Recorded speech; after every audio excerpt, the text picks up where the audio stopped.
So in this video, we see this driver showing blatant disregard for her life as well as the life of her passenger and the child, who is not in the car seat and sitting in the front.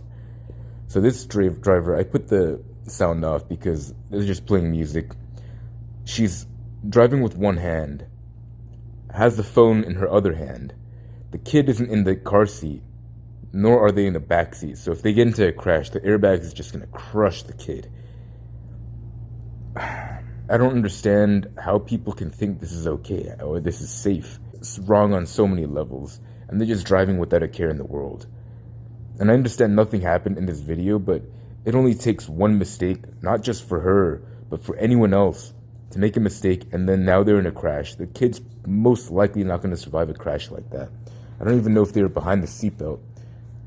You can't really tell, but it doesn't look like the kid is behind the seatbelt. It doesn't even look like this mother or the guardian is wearing a seatbelt. Blatant disregard for safety. Please learn from these people.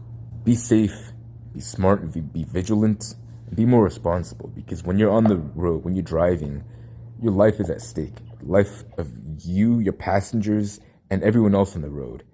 Be safe out there.